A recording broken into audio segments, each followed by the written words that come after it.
Have you ever heard the phrase, people in therapy are often in therapy to deal with the people in their lives who won't go to therapy? That's true. Today, we have an honest conversation about this topic. What can I do to live a happy and healthy life when the person that I'm partnered with is struggling with their mental health or addiction? You're listening to Honest Women, the podcast for every woman who's trying to juggle the relationships, roles, and responsibilities that come with modern womanhood and finding it all just a little harder than she thought it would be. We're your hosts, Andrea Burkly and Jessica Hutchison, your new besties who just happen to be therapists. And while we believe that life is hard and there's no tip or trick that will solve that, it does get just a little bit easier when we can be real with each other and talk about it honestly. You're listening to Honest Women. Hey, Jess. Hey, Andrea. Okay, that's so funny. We're trying to do a new thing. Okay, I don't know if you guys noticed, where we refer to one another by name at the beginning of the episode. And it's so easy with your name. Because you can shorten it. Yeah, it's shortened so nicely. I'm not like, hey, Jessica, right? I know, because then you have 3 syllables. Jessica. Right. Which is what's happening with my name. Andrea. God, Hi, Andrea. Right. I don't really have a short name. Sometimes, no, you don't? No. My family growing up, my dad would call me Anne. Which is fine. It doesn't really fit me though. And then for a while, because it was the 90s, I was Andy. Oh yeah, everybody added an IE. That's very Italian too. Yes, the IE. And there was something kind of like it felt edgy. You're a girl with a boy's name. That was total 90s. Right? Yeah, yeah. In college, I was Dr. Dre. So many questions about that. As well, there should be. But we won't get into it. That's phenomenal. That just made my whole day. Well, I love rap. I know you do. I love rap. I love rap music. Do you know what is probably my greatest accomplishment right now? What? We were driving with my kids and listening to Ice Ice Baby. My 10-year-old can rap the entire thing. It's hysterical. She also can rap Eminem's Lose Yourself. Oh, that's good. Before anybody judges me, remember when you could actually listen to clean music because it was the radio? So we listened to the 8 Mile version. So there's no, I don't even know if there's cussing in the original. I can't remember, but we listened to that one. We have had some really awkward moments lately because my oldest son's getting into rap, which I love and I totally support. But like you're saying, when we were growing up, if there was a song on the radio, it was edited, right? And so a lot of the rap that I listened to as part of my like rebellion, but also then realized that I loved it, was heavily, heavily edited. You know what's really awkward? Putting on what you now know is the unedited version of Ludacris. Which one were we listening to? Oh, Area Codes. Yeah, I know. I'm like, listen, buddy, I did not know. I did not. Anyway. And remember, in order to buy the non-edited version, you had to be a certain age. Was it 16? That's what I was explaining this to him. I'm like, look, I'm turning on the explicit settings in Spotify because you just need to do the work and find the edited versions. Because when I was your age and I wanted to listen to a rap song, I listened to it on the radio and recorded it with my cassette. Or you would have to go and get a CD from a CD store. Is like blowing his mind with the explicit sticker on the front. Yeah. That was the political movement of our youth, was getting the explicit sticker on the front of those CDs. The good old days. The good old days. Remember? It was like, that was like intense political action in our youth. It was. But that's what you had to be 16. You had to show your driver's license in order to buy the explicit CD or have a parent buy it for you or an adult, right? Like, Jess, I did not buy an explicit CD.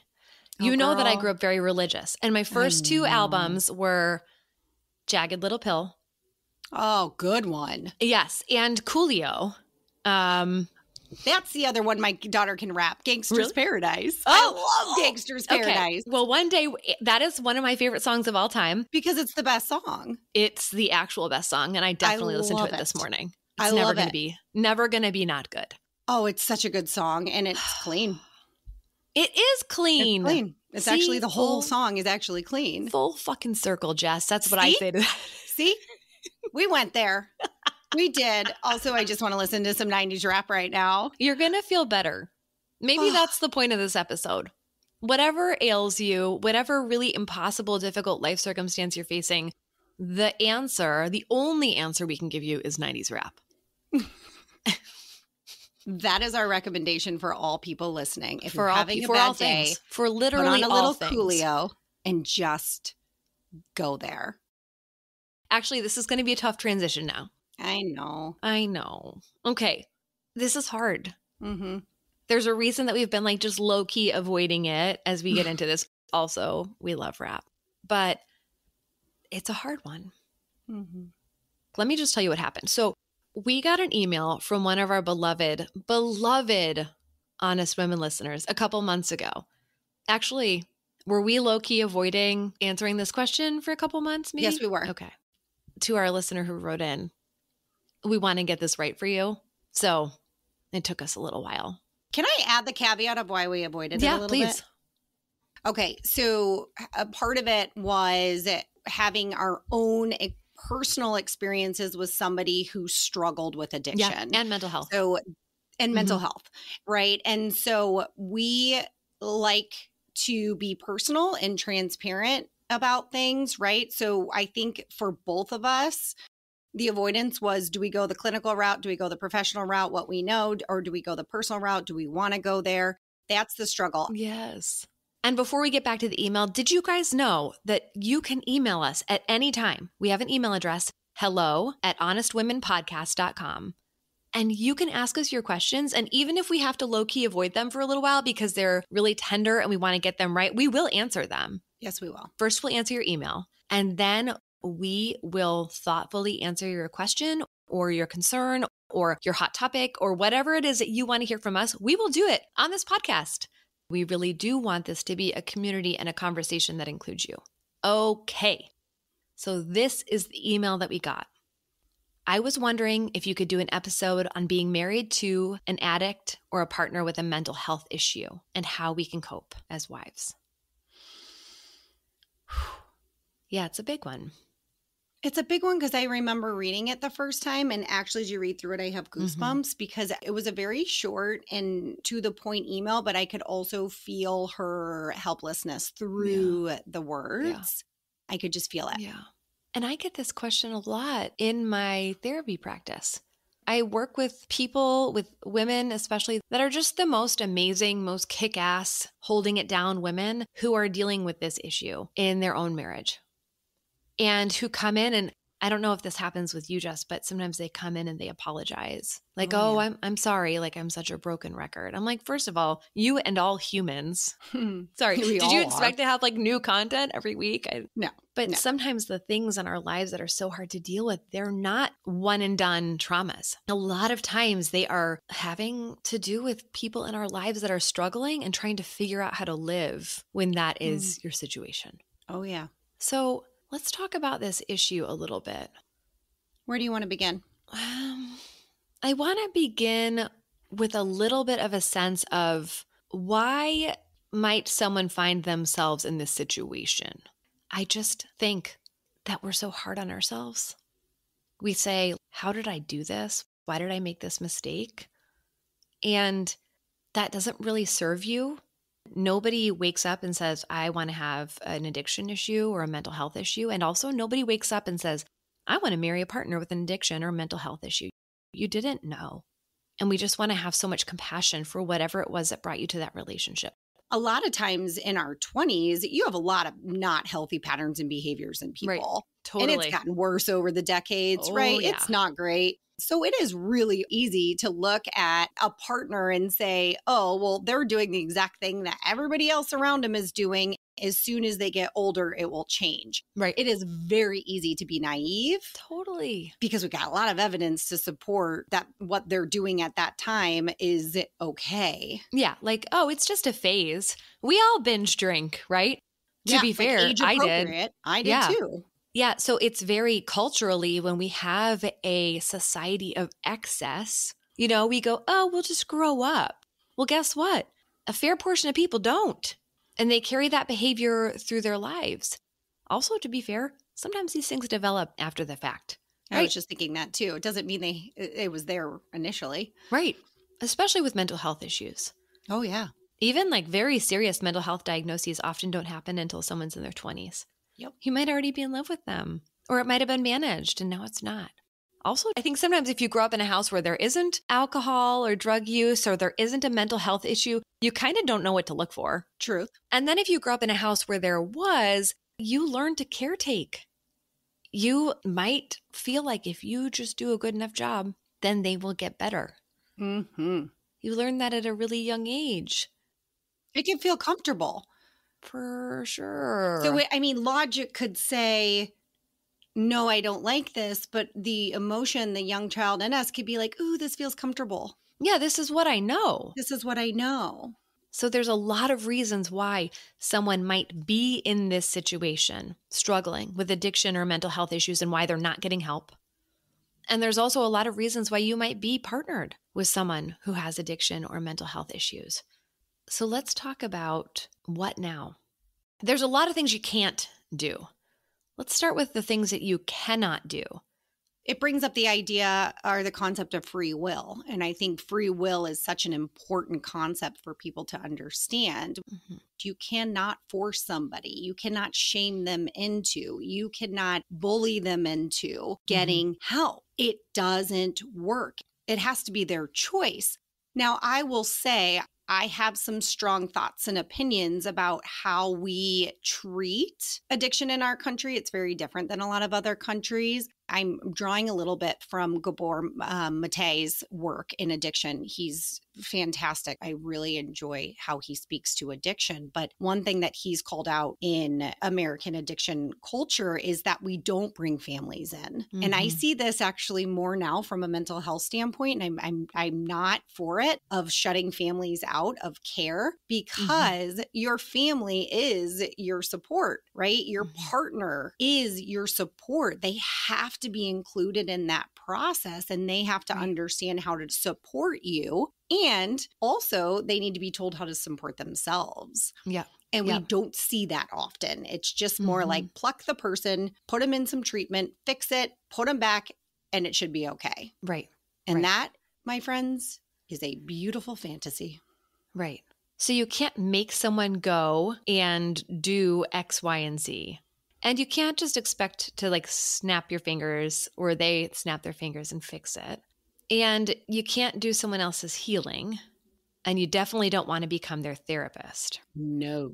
So we walk a really fine line here where we go, helping someone with addiction or helping someone with a mental health concern is a community type thing that you are a part of when you're married to that person.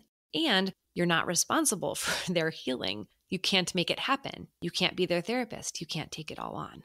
It's tough. It is really tough. Not to mention when you talk about that, it's a community thing. My first thought was, and what's hard is because it's stigmatized. So what will my friends think if they know? What will my children's friends' families think? Right. Will they judge? There's such ripple effects that aren't always positive that can impact the choice that somebody makes to get help. Yeah, absolutely.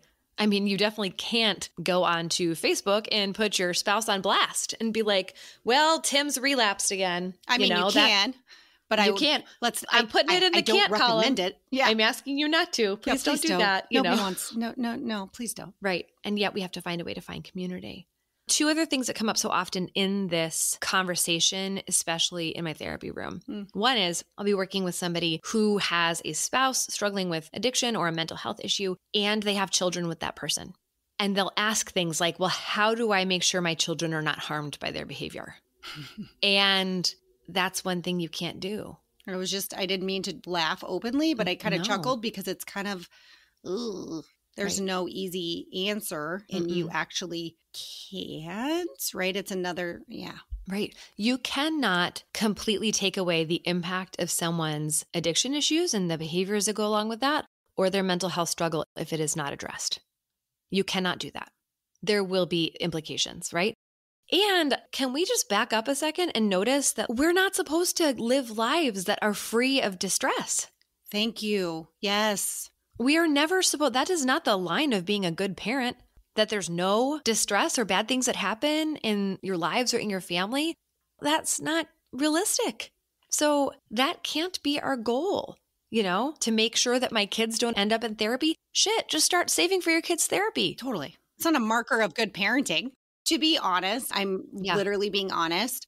I have a really hard time connecting with people who don't have shit in their past. Right. Like, I just don't, I don't know. I just feel like it can give you such a deeper understanding of human behavior and create compassion and empathy in areas where other people don't have it.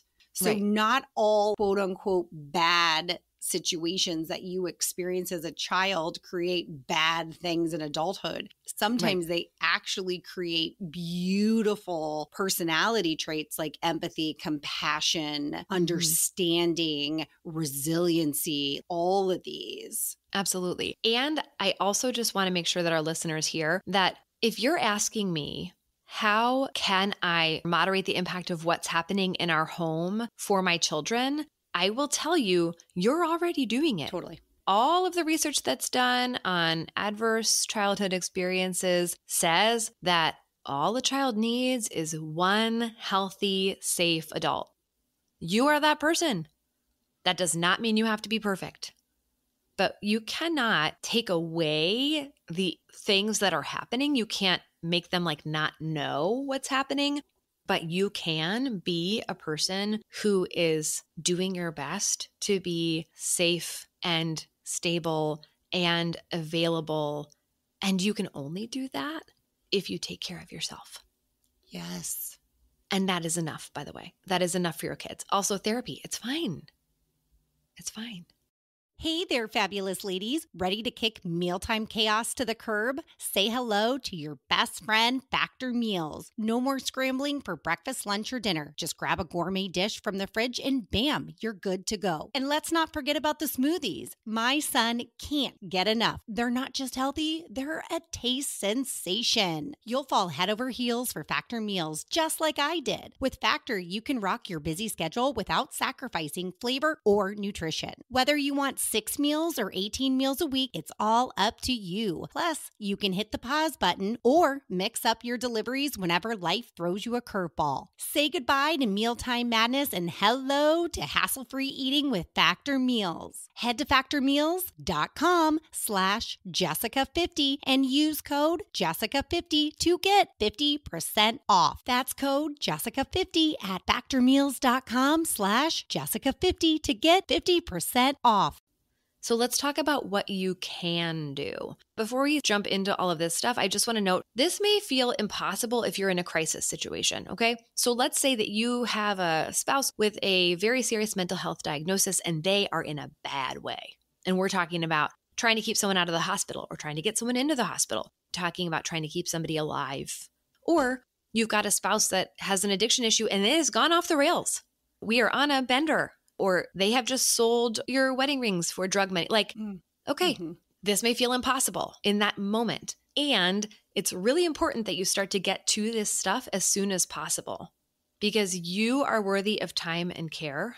And so we can't put this off forever. There might be a part of you that is caretaking to a too great of an extent, that's taking this all on your shoulders, that's perpetually saying, I can't do anything for me because of this situation. That part is wrong. And we need to lovingly say, nope, I got to do these things.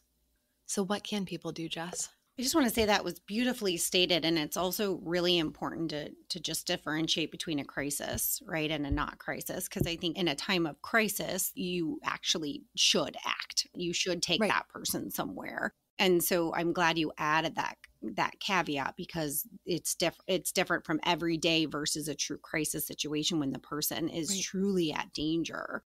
When we talk about what we can do, I am a firm believer and lover of group therapy.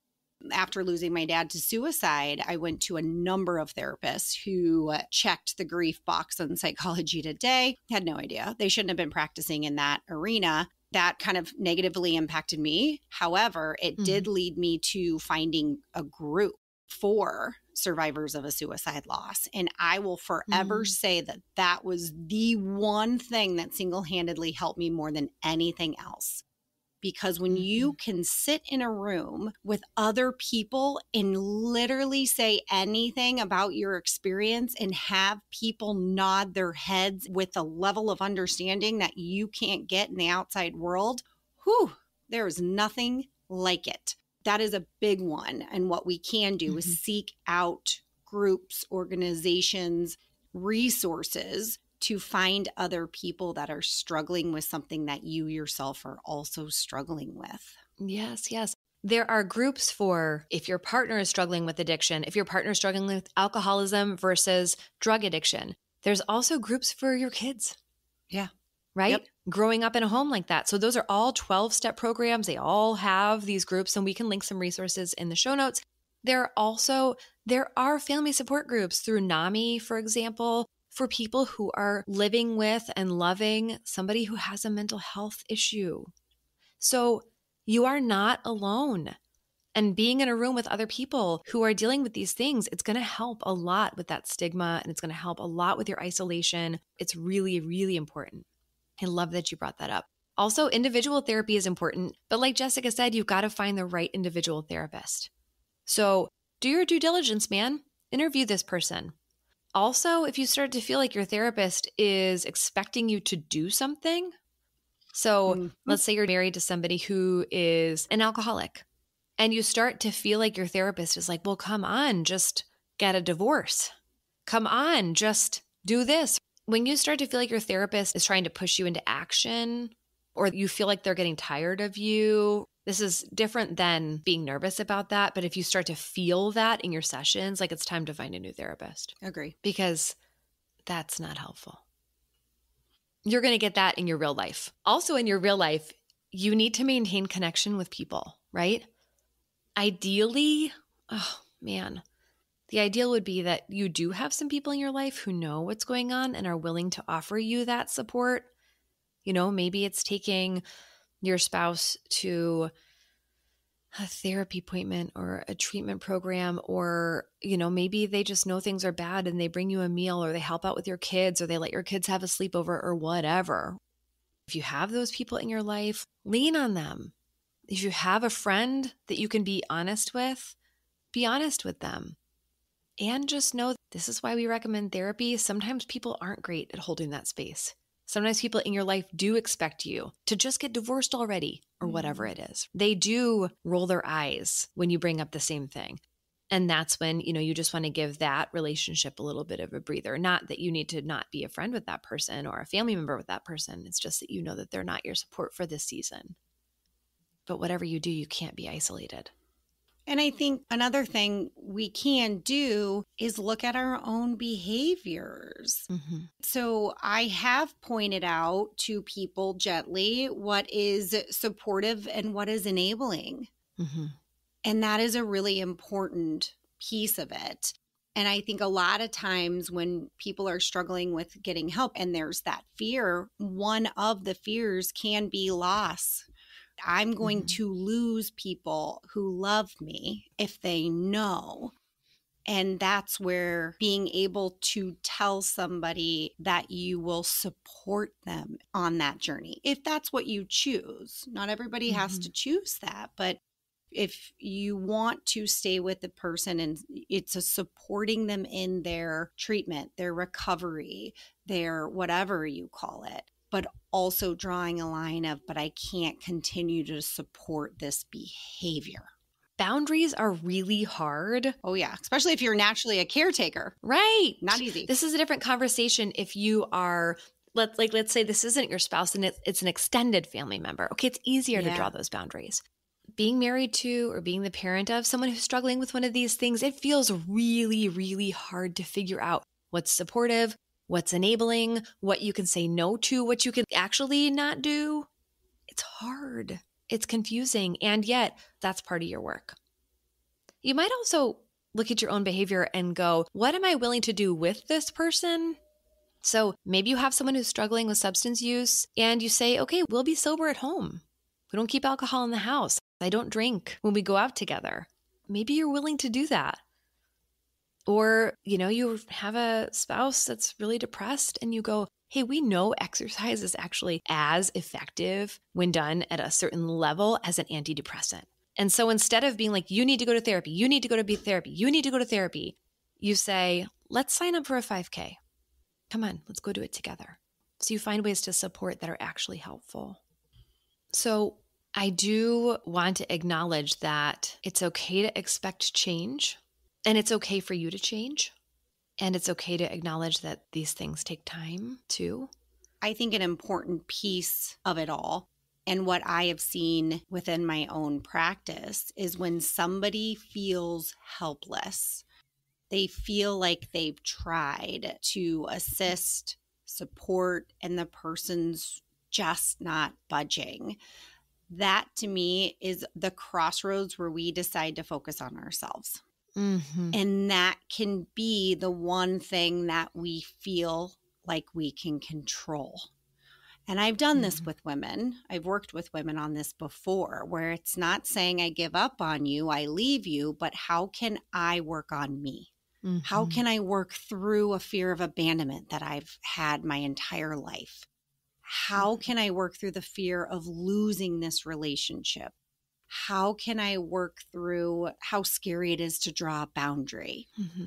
And truly, I have seen some individuals do amazing work on themselves, that it took losing control or feeling like they couldn't control somebody else's behavior in order to focus on themselves. Yes. I think we'll have to end at the beginning here.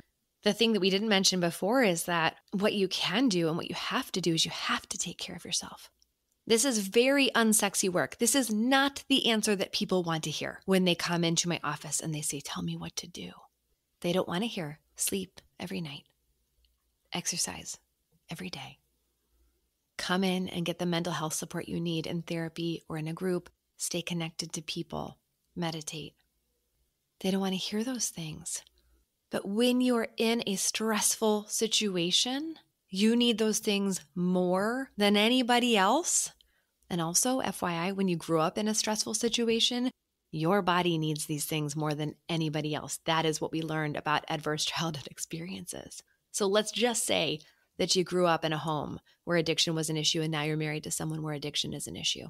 Guess what? You're never not going to need to do these things. Never. Will these things change your situation? No. Will they change how you are inside your situation? Absolutely. But they're not going to take away the struggle. And I think that one thing that people think sometimes in a really unrealistic way is they'll ask me or they'll ask you, how can I just be totally happy, like unbothered in this situation? You're not going to be. Not unless you find a way to totally compartmentalize and disconnect. And I don't No, that's not going to go anywhere good. No. So you will be taking care of yourself, taking care of your children, taking care of your partner to the extent that is healthy in the way that we talked about, and struggling. That's what it will be. So to the people who are listening to this episode, you might have noticed that we didn't cover one topic, which is, what should I do? There is a reason that we are taught as therapists to not give advice. Because whether you stay in that relationship, whether you leave that relationship, however you handle that, we can't tell you what to do. It's complicated. But we can acknowledge that. We can acknowledge that it's complicated and it's layered and it means a lot and it's hard to go through. And hopefully you feel a little more understood and a little bit less alone and a little bit more clear on how you could take good care of yourself by joining us for this honest conversation.